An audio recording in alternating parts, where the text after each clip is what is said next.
Hello champions, क्या हाल चाल। वापस से आप लोगों का स्वागत है आपके उत्कर्ष 12 बैच में, जहां पे हम लोग क्लास 12 का पहला चैप्टर पढ़ रहे थे। चैप्टर का नाम है सॉल्यूशन। इससे पहले सॉल्यूशन का जो हम लोग टॉपिक कवर किए हैं वो है राउल्ट्स लॉ। राउल्ट्स लॉ हम लोगों ने पूरा कवर कर लिया। आज हम लोग स्टार्ट करने वाले हैं determination of mole fraction in vapour phase, जिसको हम लोग डाल्टन्स लॉ के हेल्प से निकालेंगे। ये काफी इंपॉर्टेंट टॉपिक है क्योंकि इसी साल जो जनवरी शिफ्ट हुआ था जेई मेंस का, उसमें एक क्वेश्चन यहां पे पूछा गया है जो कि मैं आज सॉल्व करके भी दिखाने वाला हूं। कितना आसान था आप लोग देखना। तो चलिए देर ना करते हुए लेक्चर को करते स्टार्ट। और फिर से वही छोटा सा इंफॉर्मेशन है, अगर आप चैनल पे नए हो तो प्लीज चैनल को सब्सक्राइब करो, वीडियो को लाइक करो और दोस्तों के साथ शेयर करना। अपने छोटे भाई बहन के साथ भी इस चैनल को शेयर करना, क्योंकि यहाँ पे 9-10 का भी कंटेंट आता है। जिस तरह से 12 और 11 का वीडियो रेगुलर आते हैं, उसी तरह से 9-10 के भी वीडियो रेगुलर आते हैं। तो चलिए अब हम लोग करते हैं लेक्चर को स्टार्ट। पूरा वीडियो एंड तक जरूर देखना। तो आज का जो हमारा लेक्चर गोल होने वाला है, जो टारगेट होगा वो क्या होगा, तो आज हम लोग स्टार्ट करेंगे determination of mole fraction in vapour phase. Determination of mole fraction in vapour phase. ठीक है। और ये डिटरमाइन करने के लिए हम लोग एक लॉ यूज करेंगे जो कि होगा डाल्टन्स लॉ। आओ अब हम लोग आराम से चीजों को समझते हैं, और उससे पहले हम थोड़ा सा रिकैप कर लेते हैं, क्योंकि कुछ कुछ राउल्ट्स लॉ का भी यहां पे एप्लीकेशन होगा। याद करो, लास्ट क्लास में हम लोगों ने राउल्ट्स लॉ कवर किया था। और अगर राउल्ट्स लॉ के हेल्प से हम किसी भी सॉल्यूशन का वेपर प्रेशर निकालना चाहते हैं, तो याद है पीए कैलकुलेट करने का फॉर्मूला था P naught A into X A. या फिर अगर हमें पीबी निकालना हो, यानी vapour pressure of B in solution, तो इसका निकालने का फॉर्मूला था P naught B into X B. और अगर हमें टोटल प्रेशर निकालना हो सॉल्यूशन का, जिसको पी सॉल्यूशन कहते हैं, तो ये निकालने का फॉर्मूला था P naught A into X A plus P naught B into X B. ये सब हम लोगों ने लास्ट क्लास में कवर कर लिया है, और इसका एप्लीकेशन आज के क्लास में भी होने वाला है।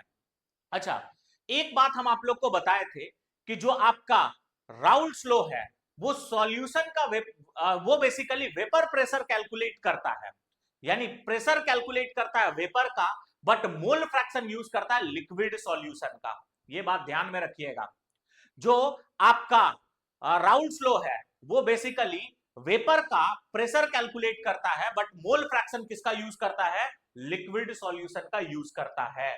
इस बात को ध्यान रखिएगा, क्योंकि इसका आगे यूज आएगा जब हम डाल्टन्स में बात करेंगे ना। तो डाल्टन्स लॉ भी बेसिकली वेपर प्रेशर ही कैलकुलेट करता है, ठीक है।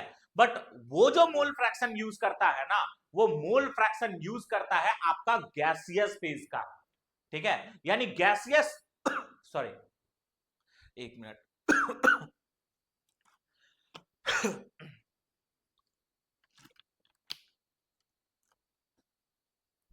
मतलब ये है कि डाल्टन्स लॉ भी वेपर प्रेशर कैलकुलेट करेगा, बट वो कैलकुलेट करने के लिए जो मोल फ्रैक्शन यूज करेगा वो लिक्विड सॉल्यूशन का यूज नहीं करता है, वेपर फेज का यूज करता है। यही बात हम बताना चाह रहे थे। अब फाइनली हम लोग डिटरमाइन करेंगे mole fraction in vapour phase. तो आओ हम लोग मोल फ्रैक्शन वेपर फेज में कैसे निकालते हैं, इसको पूरा डिटेल से समझते हैं। देखना कितना आसान है और कितना आसानी से आप लोग को समझ में आएगा।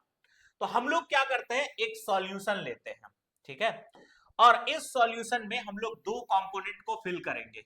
एक होगा आपका ए, दूसरा होगा बी। एक होगा ए, दूसरा होगा बी। एक होगा ए और दूसरा होगा बी, ठीक है।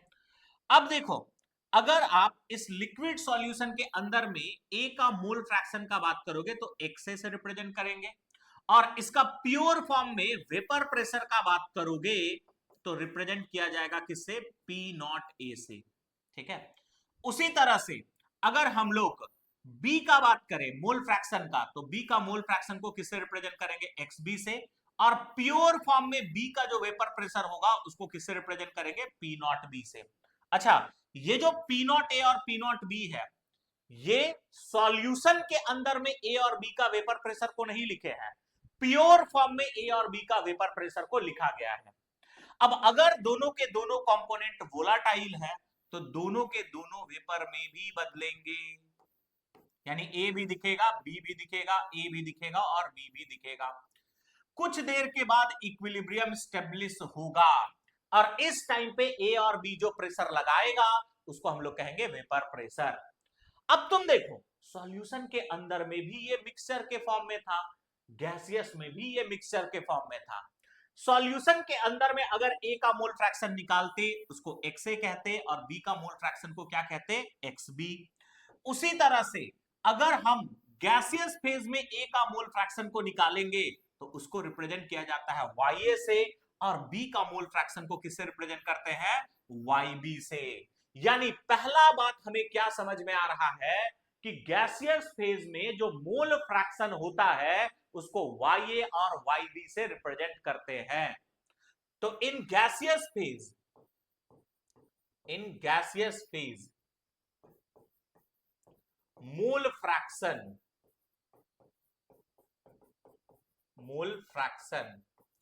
is represented by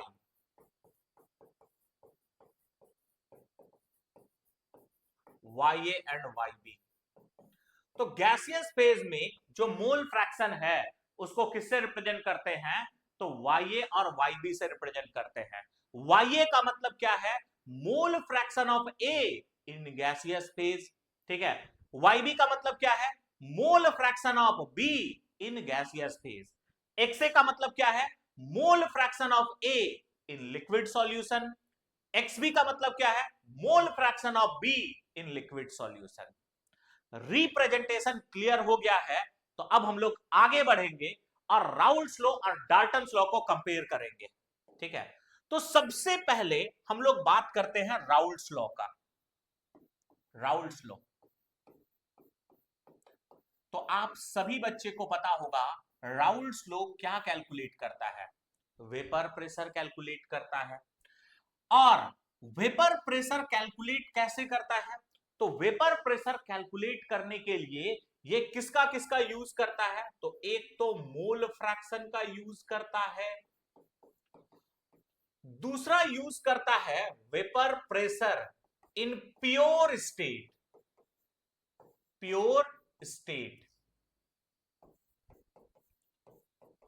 बात समझ आया, ठीक है। तो राउल्स लॉ जो है ना ये वेपर प्रेशर कैलकुलेट करता है, बट वेपर प्रेशर कैलकुलेट करने के लिए ये किसको किसको यूज करता है, मोल फ्रैक्शन को यूज करता है, और vapour pressure in pure state यानी जिस कंपाउंड का, जिस भी सब्सटेंस का वेपर प्रेशर कैलकुलेट किया जा रहा है उसका प्योर फॉर्म में वेपर प्रेशर क्या है उसका यूज करता है। अब कोई बच्चे कहोगे कि सर ये जो मोल फ्रैक्शन को यूज कर रहा है वो किसका मोल फ्रैक्शन को यूज करता है, लिक्विड सॉल्यूशन का या फिर वेपर फेज का।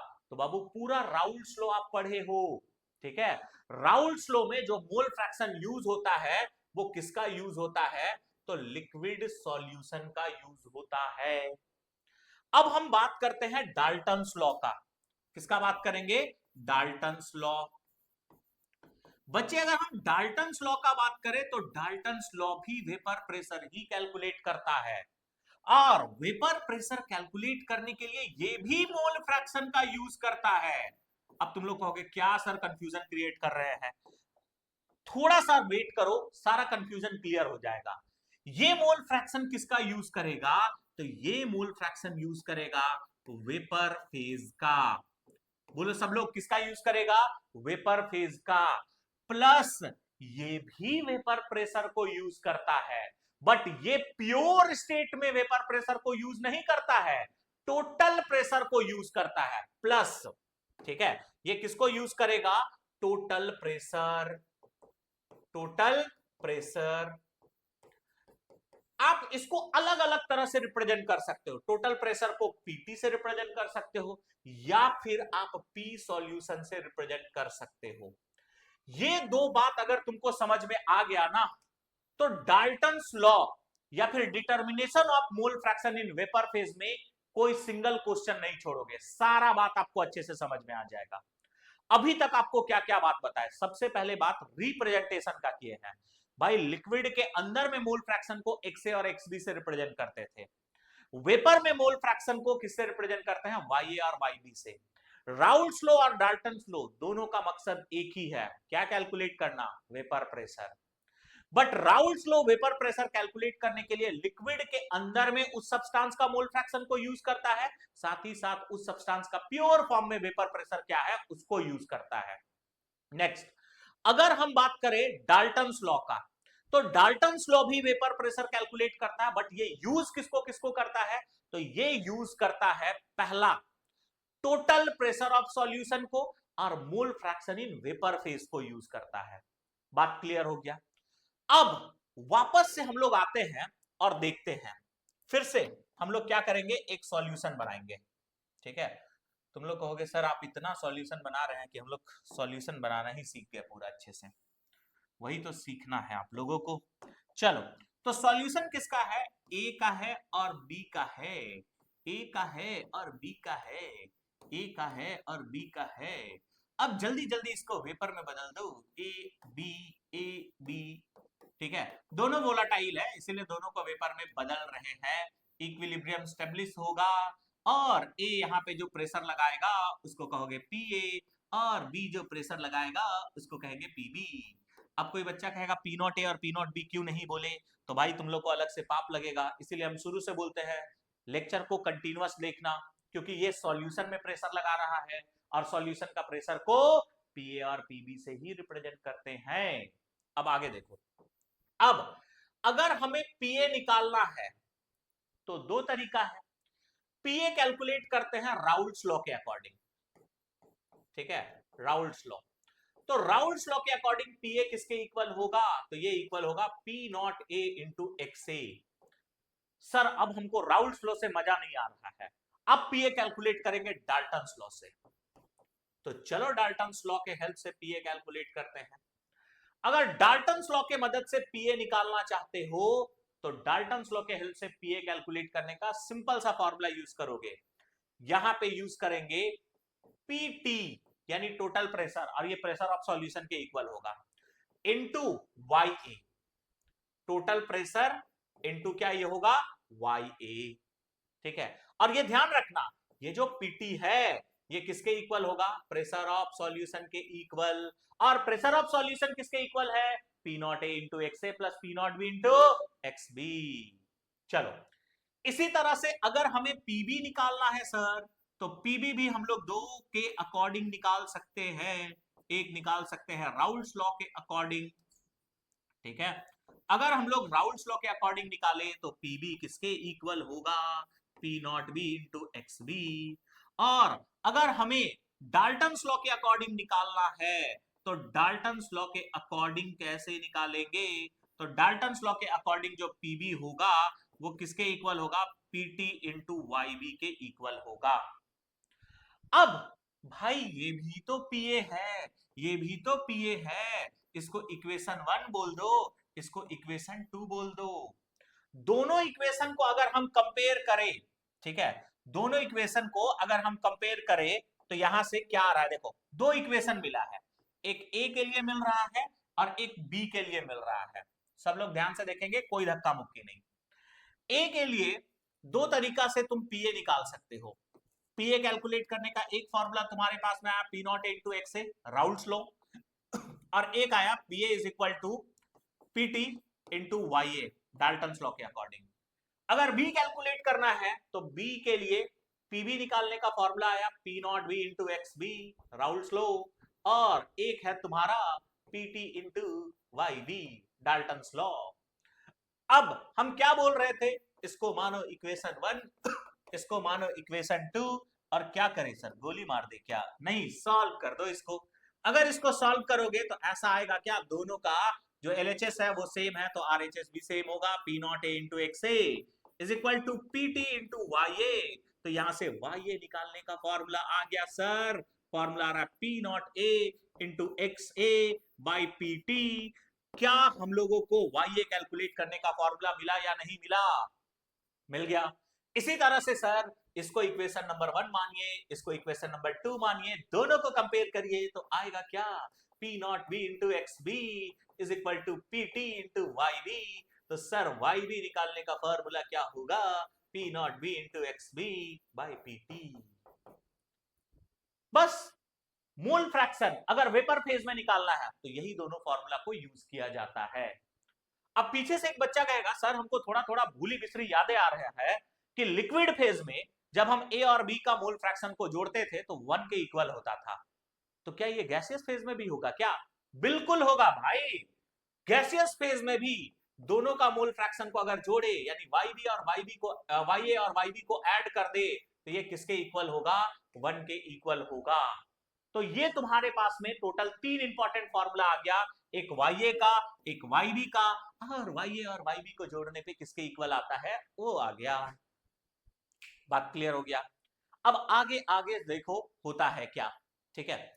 अब हम यहां से एक और फॉर्मूला डिराइव करने वाले हैं, ध्यान से देखना तुम लोग सब लोग, ठीक है। अब एक बात बताओ, फॉर्मूला इस तरह से आया है तुम्हारा, YA is equal to P naught A into X A by P T. अब मान लेते हैं हमें एक्स ए निकालना है यहां से, तो एक्स ए कैसे निकालोगे, तो एक्स ए निकालने के लिए YA into total pressure by P naught ए करेंगे क्या, इज इक्वल टू एक्स ए आ जाएगा, आएगा कि नहीं आएगा। और एक अगर हमें एक्स बी निकालना है तो एक्स बी निकालने के लिए वही सेम करेंगे, Y B into P T by, देखो अगर इसमें भी नहीं समझ में आया तो हम डायरेक्टली फॉर्मूला से ही डिराइव करते जाएंगे। वाई बी निकालने का फॉर्मूला क्या है, तो P naught B into X B by P T. कोई दिक्कत इसमें? तो अगर हमें एक्स बी निकालना है तो एक्स बी निकालने के लिए क्या कर लेंगे, Y B into P T, ठीक है, Y B into P T by P naught B, ठीक है। अब ये तो तुम लोग बचपन से पढ़ते आ रहे हो, एक्स ए और एक्स बी को ऐड करेंगे तो ये 1 के इक्वल आएगा। अब बताओ एक्स ए किसके इक्वल है सर, तो एक्स ए है Y A P T by P naught ए।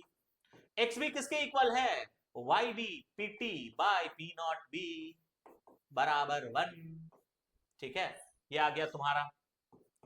अब यहां से कुछ कॉमन निकाल सकते हो क्या, तो बिल्कुल कॉमन निकल सकता है, तो पीटी कॉमन निकल सकता है जी। पीटी अगर कॉमन निकल गया तो इक्वेशन क्या आ जाएगा, Y A by P naught A plus Y B by P naught B बराबर 1। बात क्लियर है?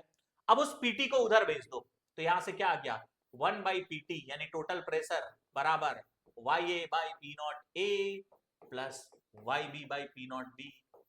अब एक बच्चा कहेगा सर ये फॉर्मूला निकाल करके क्या मिल गया हम लोगों को, देखो पीटी यानी प्रेशर ऑफ सॉल्यूशन, तो अब तुमको वेपर प्रेशर ऑफ सॉल्यूशन निकालने का एक फॉर्मूला मिला जहां पे आप लिक्विड फेज का मोल फ्रैक्शन यूज नहीं किए हो, किसका यूज किए हो, गैसियस फेज का मोल फ्रैक्शन। अगर गैसियस फेज में आपको मोल फ्रैक्शन पता है, प्योर स्टेट में मोल फ्रैक्शन आपको दिया हुआ है, तो उस केस में आप इजीली सॉल्यूशन का टोटल प्रेशर निकाल सकते हो बाय यूजिंग दिस फॉर्मूला। बात क्लियर हो गया? एक और फॉर्मूला हम यहां पे डिराइव कर देते हैं, फिर सभी से हम क्वेश्चन कर करके आप लोग को दिखाएंगे। देखो अब अगर थोड़ा सा तुम लोग को याद हो तो YA कैलकुलेट करने का फॉर्मूला यही है ना, P naught A into X A by P T, ठीक है। YB निकालने का फॉर्मूला यही है ना, P naught B into X B by P T. अब हमको मन कर रहा है इसको इक्वेशन 1 मानने और इसको इक्वेशन 2 मान ले और पकड़ करके इसको कर दे डिवाइड। तो अगर हम डिवाइड करेंगे तो आएगा क्या, YA बाई YB, ठीक है, YA बाई क्या, YB बराबर, ठीक है। तो यहां से आ जाएगा P naught A into X A by P T divided by P naught A into sorry P naught B into X B by PT. PT और पीटी यहां से क्या हो जाएगा, पीटी हो जाएगा यानी कैंसिल हो जाएगा। अब यहां से देखो एक इक्वेशन आ रहा है Y A by Y B, ठीक है, बराबर X A by X B, ठीक है, into P naught A by P naught B. अब इस फॉर्मूला से फायदा क्या होगा सर, अब अगर तुमको वाई मोल फ्रैक्शन दिया हुआ है और प्योर फॉर्म में वेपर प्रेशर दिया हुआ है। अगर गैसियस फेज का मोल फ्रैक्शन दिया हुआ है, प्योर फॉर्म में वेपर प्रेशर दिया हुआ है, तो आप लिक्विड फेज का मोल फ्रैक्शन निकाल सकते हो। और अगर लिक्विड फेज का मोल फ्रैक्शन दिया हुआ है और प्योर फॉर्म में वेपर प्रेशर दिया हुआ है, तो गैसियस फेज का मोल फ्रैक्शन निकाल सकते हो। यानी ये फॉर्मूला है मोल फ्रैक्शन को एक्सचेंज करने का। इस फॉर्मूला से आप लिक्विड वाला मोल फ्रैक्शन को गैस में बदल सकते हो, गैस वाला मोल फ्रैक्शन को लिक्विड में बदल सकते हो। तो तुम्हारे पास में 3 इंपॉर्टेंट फॉर्मूला आ गया, और यही 3 फॉर्मूला से आपको हर बार सवाल भी पूछा जाता है। तो अब बारी है क्वेश्चन खेलने का। तो निकालिए पेन कॉपी, करिएगा वीडियो को पॉज, और सबसे पहले इस क्वेश्चन को आप लोग बनाइएगा। उम्मीद है आप लोग वीडियो पॉज किए होंगे, क्वेश्चन बनाए होंगे, तब आगे लेक्चर को देख रहे होंगे। देखिए क्वेश्चन क्या बोला है। पहले हम क्वेश्चन को पढ़ते हैं और सारा हथियार तैयार करते हैं, और अटैक कहां करना है, हमला कहां पे करना है, उसके बारे में बात करते हैं।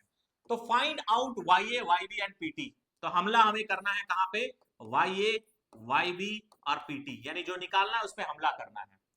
हमला करने के लिए क्या दिया हुआ है, if 1 mole of liquid A, यानी एक लिक्विड A है जिसका मोल दिया हुआ है 1 mole, is mixed with 3 mole of liquid B, यानी हमें B लिक्विड का भी मोल दिया हुआ है जो कि है 3 मोल।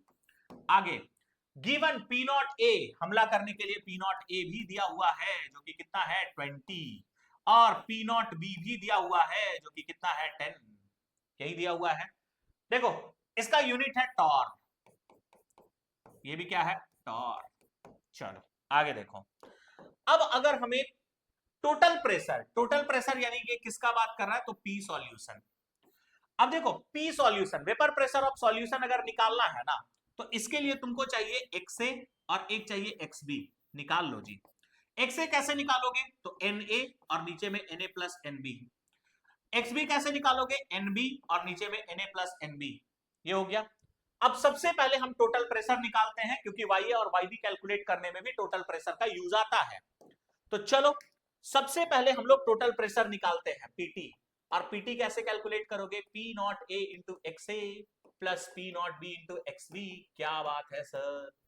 तो यहां से PT का वैल्यू यानी P solution, P not A कितना था, देखो थोड़ा सा हम भूल जाते हैं, P नॉट A है 20 और P नॉट B है 10। तो यहां से 20, XA का वैल्यू है 1/4 प्लस P नॉट B था तुम्हारा 10 और XB का वैल्यू है 3/4, यही है ना जी। चलो अब इसको हम करेंगे कैंसल कैंसल, 4 1 जा 4, 4 5 जा 20, 2 2 जा 4, 2 5 जा 10, यानी ये आ जाएगा 5 प्लस 15। ठीक है, तो इसको जोड़ दोगे तो कितना आ जाएगा, ठीक है, ये आ जाएगा मेरा, एक मिनट, 15/2 आएगा ना, तो ये कैंसल हो जाएगा 7.5। तो 7 8 9 10 11 12, यानी ये आ जाएगा तुम्हारा 12.5, और यूनिट लिखोगे टॉर्क। पहला क्वेश्चन सॉल्व। ठीक है, अब हम YA और YB निकालते हैं। तो सबसे पहले YA निकालो। YA निकालने के लिए क्या करोगे, P not A into XA by BT। ठीक है, P नॉट A कितना है 20, XA है 1/4, PT का बात करोगे तो PT है 12.5। ये कट जाएगा कितने बार में, 5 बार में, तो ये आ जाएगा तुम्हारा 5/12.5। यहां से पॉइंट हटाओगे, ऊपर में 0 जाएगा, तो 25 दूनी 50, 25 पचे 125, यानी ये आ जाएगा 2/5, यानी 0.4 आ गया यार YA। अब अगर हम YB का बात करें, तो YA प्लस YB जो होता है वो किसके इक्वल होता है, 1 के इक्वल होता है। तो YB जो होगा वो किसके इक्वल होगा, 1 माइनस YA के इक्वल होगा। तो YB जो होगा वो 1 माइनस 0.4, यानी ये आ जाएगा 0.6। देखो कितना आसानी से आप मोल फ्रैक्शन निकाल पा रहे हो वेपर फेज में। बताइए इसमें किसी भी बच्चे को कोई दुख तकलीफ कुछ परेशानी है क्या। ठीक है, सिंपल सिंपल सा क्वेश्चन था। आगे बढ़ते हैं बच्चा हम लोग। नेक्स्ट अब हम लोग बात करते हैं, नेक्स्ट क्वेश्चन देखना। बोला क्या है, find total pressure if YA is 0.5, P not A is 30 और P नॉट B इज 10। तो इस क्वेश्चन को बात करोगे, देखो सेकंड फॉर्मूला जो बताए थे उससे बनेगा ये। तो हमें क्या निकालना है, हमला कहां करना है, तो हमला करना है टोटल प्रेशर में सर। अब यहां पे क्या दिया हुआ है सर, YA दिया हुआ है 0.5, इसका मतलब YB भी 0.5 होगा। जो बच्चे अभी तक समझ नहीं पाए YA 0.5 होने से YB 0.5 क्यों है, तो वो थोड़ा सा चुल्लू भर पानी में डूब करके मर सकते हो। ठीक है, आगे अगर हम बात करें पी नॉट ए का, तो पी नॉट ए जो होगा वो कितना होगा, 30 होगा, और पी नॉट बी जो है वो कितना है, 10 दिया हुआ है। अब एक फॉर्मूला तुम लोग को अभी कुछ देर पहले बताए थे, जो कि था 1/pt, यही था ना, 1/pt बराबर Y A by P naught A, ठीक है, plus Y B by P naught B. अब कोई कह रहे हो ये फॉर्मूला कहां बताए थे, तो देख लो यहां पे ये फॉर्मूला बताया गया था, ठीक है, यही था ना। इसी फॉर्मूला को यूज करके अभी हम लोग आराम से सॉल्व करने वाले हैं, देखना ध्यान से, ठीक है। देखो अब अगर हम बात करें तो सबका वैल्यू को रखो, 1/pt निकालना है। y का अगर बात करोगे 0.5, पी नॉट ए का बात करोगे तो कितना है, तो पी नॉट ए है तुम्हारा 30, ठीक है। फिर अगर हम YB का बात करें तो YB भी 0.5 है, और पी नॉट बी का बात करोगे तो 10, पॉइंट हटाओगे नीचे में 0 आएगा, 5 1 जा 5, 5 6 जा 30, यानी ये तुम्हारा 60 टाइम्स में कट जाएगा, यहां से भी पॉइंट हटाओगे, ये आ जाएगा 5 1 जा 5, और ये तुम्हारा कट जाएगा 5 2 जा 10, 20 टाइम्स में, यानी 1/pt जो है वो किसके इक्वल हो गया, 1/60 प्लस 1/20, यही आ जाएगा। अब इसको सॉल्व कर लो, तो एलसीएम लोगे तो 1/pt, ठीक है, 20 और 60 का एलसीएम तो 60 ही आ जाएगा, 60 के टेबल में 1, 20 के टेबल में 3, तो ये आ जाएगा। तो 1/pt जो है वो 4/60 आ गया, ठीक है। अब रेसिप्रोकल कर दो, क्योंकि पीटी निकालना है, तो पीटी निकालने के लिए 60 बाई क्या हो जाएगा, 4 आ जाएगा, 4 1 जा 4, 4 1 जा 4, 5 6, तो यहाँ पे 2 चला जाएगा, तो 2 चला गया, 4 5 जा 20, यानी ये आ जाएगा तुम्हारा 15 टॉर्क। ये कितना आ गया तुम्हारा, 15 टॉर्क। तो बस सिंपल सा यही कहानी था, ठीक है। तो ये तुम्हारा टोटल प्रेशर निकल गया, सिंपल फॉर्मूला बेस्ड क्वेश्चन था। फॉर्मूला अगर याद रहेगा ना, तो इस टॉपिक से सारा क्वेश्चन आप इजीली बना लोगे। आगे बढ़ते हैं नेक्स्ट। अब देखो यही क्वेश्चन आपका जेई 2026 में आया हुआ है, एकदम सिंपल सा सवाल है, देख लीजिए क्या बोला है। Two liquid A and B forms an ideal solution, ठीक है, एट टेम्परेचर टी केल्विन, ठीक है, at T Kelvin the vapor pressure of pure A and B are 55 and 15 kilo newton metre square पर मीटर स्क्वायर, ठीक है। Pressure का unit से मतलब रखो, बस इतना याद रखो, ये प्योर फॉर्म में वेपर प्रेशर दिया हुआ है।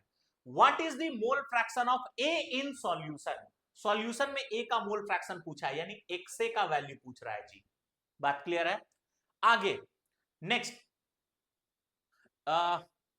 what is the A mole fraction of A in solution of A and B equilibrium with vapor, यानी A और B equilibrium पे है, in which mole fraction of A is 0.8, तो A और B जिस वेपर के साथ इक्विलिब्रियम में है उसमें A का मोल फ्रैक्शन 0.8 है, यानी इसका जो मोल फ्रैक्शन होगा YA का वैल्यू जो होगा वो कितना दिया हुआ है, 0.8, तो YB का वैल्यू कितना हो जाएगा, 0.2, बस बात खत्म। अब हमें क्या करना है ना, हमें निकालना है एक्से, तो याद है एक फॉर्मूला तुमको बताए थे अभी, जिससे अब देखो पी नॉट ए और पी नॉट बी कैसे दिया हुआ है, तो देखो ए का प्योर फॉर्म में वेपर प्रेशर 55 है, तो पी नॉट ए का वैल्यू जो है वो 55 होगा, और पी नॉट बी का जो वैल्यू होगा वो कितना है, 15 है। पढ़ लो, two liquid A and B forms an ideal solution at temperature T Kelvin. At temperature T, the vapor pressure of pure liquid A and B are 55 and 15. इसीलिए वो P naught A और P naught B का लिखे। What is the mole fraction of A in solution? यानी XA का value निकालना है। Of A and B equilibrium with vapor in which mole fraction of A is 0.8, तो ये दोनों इक्विलिब्रियम पे है वेपर के साथ, जहां पे A का मोल फ्रैक्शन 0.8 है, बात क्लियर है। अब हम आराम से फॉर्मूला यूज कर सकते हैं, फॉर्मूला क्या था याद करो, फॉर्मूला ये था YA बाई YB बराबर XA बाई XB, ठीक है, into P not A by P not B, ठीक है। YA का वैल्यू कितना है सर, 0.8 है, YB का वैल्यू कितना है सर, 0.2 है, XA नहीं पता है सर, XB भी हमें नहीं पता है।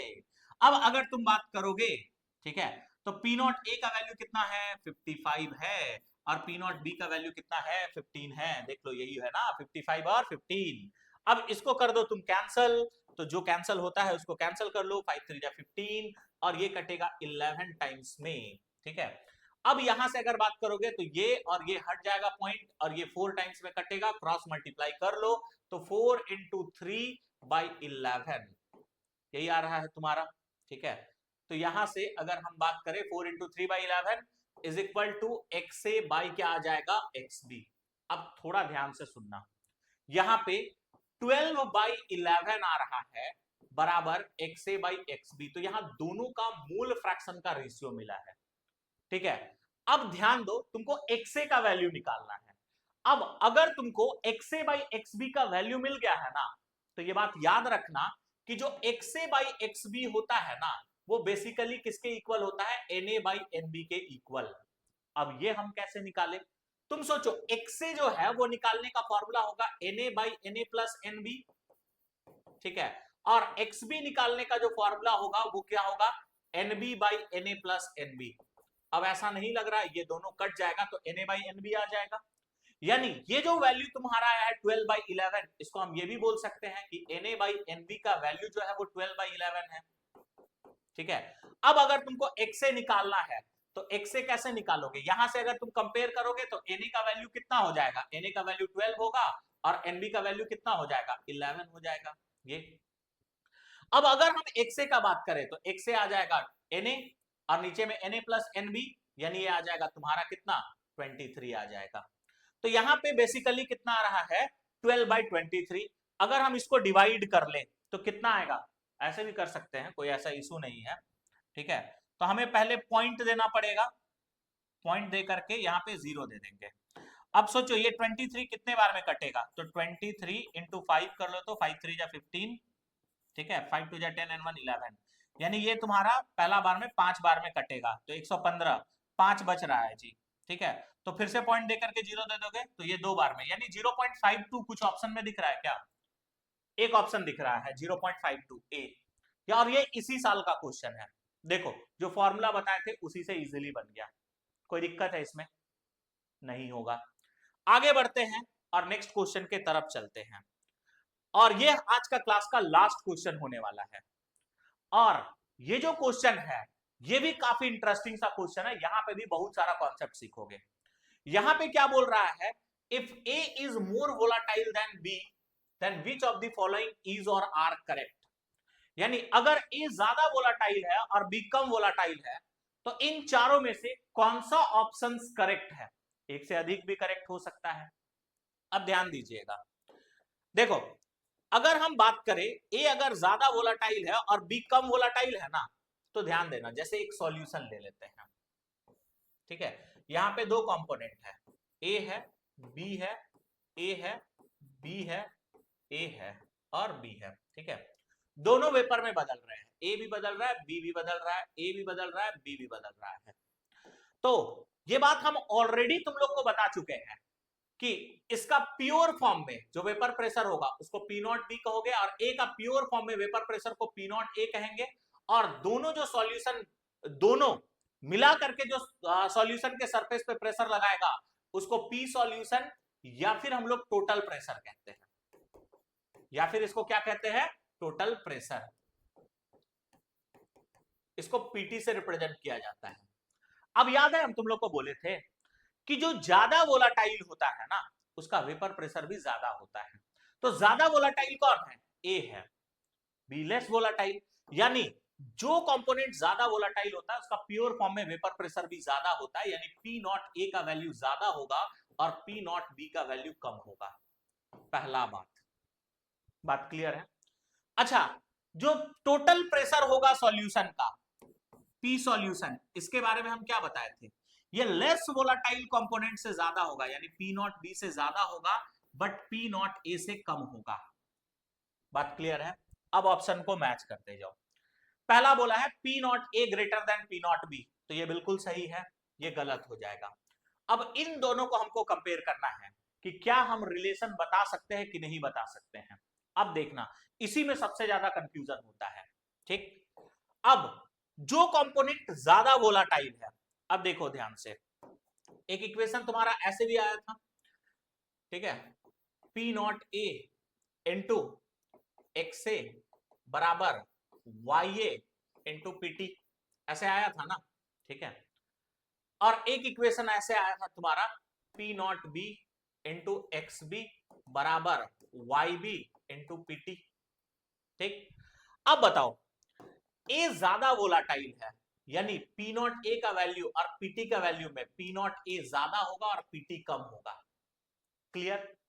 अब तुम सोचो दो बच्चे हैं, ठीक है, जिसको मिला करके 10 रुपया लेकर के आना है। अब एक बच्चा अगर 5 लाता है तो दो ऑटोमेटिकली दूसरा को 5 लेकर के आना होगा। अब मान लो जो फर्स्ट बच्चा वो बोल रहा है हम 2 ही रुपया देंगे, तो दूसरा को ऑटोमेटिकली बढ़ना पड़ेगा, क्योंकि मिला करके वैल्यू किसके इक्वल आना चाहिए, 10 के इक्वल ही आना चाहिए। सिमिलरली तुम देखो ना, यहां पे P naught A into X A का product Y A into PT के इक्वल होगा। अगर ए ज्यादा वोलाटाइल है तो इसका वैल्यू ज्यादा होगा और इसका वैल्यू ऑटोमेटिकली कम है। तो इसको काउंटर करने के लिए एक्स ए का वैल्यू को कम होना पड़ेगा और वाई ए का वैल्यू को ज्यादा होना पड़ेगा। यानी जो कंपोनेंट ज्यादा वोलाटाइल होता है उसका वेपर फेज में मोल फ्रैक्शन भी ज्यादा होता है और लिक्विड फेज में उसका मोल फ्रैक्शन कम होगा। सिंपल लॉजिकली भी समझ सकते हो कि भाई ज्यादा वोलाटाइल है तो ज्यादा वेपर में बदलेगा, ज्यादा वेपर में बदलेगा तो मोल फ्रैक्शन भी ज्यादा होगा। ठीक है, अब इस पे अगर तुम बात करोगे P naught B into X B is equal to Y B into PT, तो जो कंपोनेंट, फिर से देखो ये तो कम है तो ये ज्यादा है इससे। अब काउंटर करने के लिए इसको ज्यादा होना होगा और इसको कम होना होगा, यानी जो कंपोनेंट कम वोलाटाइल होता है उसका लिक्विड फेज में मोल फ्रैक्शन ज्यादा होता है और वेपर फेज में मोल फ्रैक्शन कम होता है। तो ये भी याद रखना, भले वो ऑप्शन में नहीं दिया हुआ था बट ये पॉइंट याद रखिएगा, जो ज्यादा वोलाटाइल होगा उसका वेपर फेज में मोल फ्रैक्शन भी ज्यादा होगा और जो लेस वोलाटाइल होगा उसका वेपर फेज में मोल फ्रैक्शन भी कम होगा। अब तुम कहोगे सर दोनों को कंपेयर करके बताइए ना, तो ध्यान दीजिएगा, आप जो हम इक्वेशन लिखे थे उसी को लिखते हैं, X A by X B, sorry Y A by Y B बराबर X A by X B into P naught A by P naught B. अब तुम ध्यान दो, इससे कंपेयर करो, तो जो वाई ए का वैल्यू है वो किस पे डिपेंड कर रहा है, पी नॉट ए पे भी डिपेंड कर रहा है और एक्स ए पे भी डिपेंड कर रहा है। वाई बी का वैल्यू भी जो है वो एक्स बी और पी नॉट बी दोनों पे डिपेंड कर रहा है। अब अगर ज्यादा वोलाटाइल है तो हो सकता है ना बाबू पी नॉट ए ज्यादा होगा और पी नॉट बी कम होगा, बट ये तो जरूरी नहीं है ना कि ज्यादा वोलाटाइल है तो एक से भी ज्यादा होगा। अब मान लो कि जो ज्यादा वोलाटाइल वाला कंपोनेंट है उसका हम अमाउंट ही कम मिक्स किए सॉल्यूशन में, तब तुम क्या करोगे? इसका मतलब क्या है कि जो वाई ए और वाई बी का वैल्यू है उसको हम लोग कंपेयर नहीं कर सकते हैं लेस और मोर वोलाटाइल से, अनलेस एंड अनटिल हमको और कुछ एक्स्ट्रा इंफॉर्मेशन ना दिया जाए। बात क्लियर है? यानी सिंपल सा बात आपको यही याद रखना है कि वाई ए और वाई बी का वैल्यू को कंपेयर नहीं किया जा सकता है। अगर ए ज्यादा वोलाटाइल है तो हो सकता है वाई ए का वैल्यू वाई बी से ज्यादा हो, अगर एक से भी ज्यादा है तो ऑटोमेटिकली क्या होगा, Y A greater than Y B हो जाएगा। अब मान लो कि ए जो है वो मोर वोलाटाइल है और एक से का अमाउंट ही कम हो जाए, तो बताओ ना क्या वेपर फेज में उसका मोल फ्रैक्शन ज्यादा हो पाएगा? नहीं हो पाएगा। तो हम सिंपली यहां पे क्या बोलेंगे, सिंपली यही बात बोलेंगे कि if A is more volatile then B, volatile then B, ठीक है, तो इसमें क्या क्या ऑप्शन सही हो सकता है? एक तो ये याद रखना पी नॉट ए greater than P naught B हो जाएगा, ठीक है, पीटी जो होगा वो तुम्हारा लेस देन पी नॉट ए होगा, यानी पी नॉट ए ही ज्यादा होगा, फिर पीटी जो होगा वो greater than P naught B होगा, ठीक है, Y A greater than P naught X A होगा, वाई बी जो होगा वो लेस देन एक्स बी होगा, बट ठीक है, इट इज नॉट नेसेसरी, ये जरूरी नहीं है कि Y A will be greater than Y B और Y B greater than Y A, ये जरूरी नहीं है। तो यहां पे इस क्वेश्चन में ये दोनों ऑप्शन को आप टिक नहीं करिएगा, और रीजन हम यहां पे अच्छे से आपको एक्सप्लेन कर दिए हैं। क्या एक्सप्लेन किए? क्योंकि वाई ए और वाई बी का वैल्यू जो है वो पी नॉट ए और पी नॉट बी के अलावा एक्स ए और एक्स बी पे भी डिपेंड करता है। इसी वजह से तुम नहीं बता सकते हो। तुम तभी बता सकते हो वाई ए और वाई बी में कौन ज्यादा होगा जब आपको कौन ज्यादा वोलाटाइल है और कौन कम वोलाटाइल है ये दिया हुआ रहेगा, साथ ही साथ आपको एक्स ए और एक्स बी का वैल्यू भी दिया हुआ रहेगा, तभी बता सकते हो, एल्स आप नहीं बता सकते हो। बात समझ आया? ठीक है। तो this was all about determination of mole fraction in vapour phase, जिसको आप Dalton's law of partial pressure के नाम से भी बुलाते हो। तो हो गया है आज का हम लोग का कॉन्सेप्ट लॉक्ड। ठीक है, और इसके आगे हम लोग मिलेंगे नेक्स्ट लेक्चर में इसी एनर्जी के साथ, इसी कॉन्सेप्ट क्लियरिटी के साथ। तो बने रहिए एटॉमिक आशीष के साथ, जुड़ जाइए उत्कर्ष 12 बैच के साथ। तो सभी को थैंक यू, बाय बाय, और चैनल को जरूर सब्सक्राइब करिएगा, वीडियो को लाइक करिएगा और दोस्तों के साथ शेयर करिएगा। Thank you everyone, bye bye.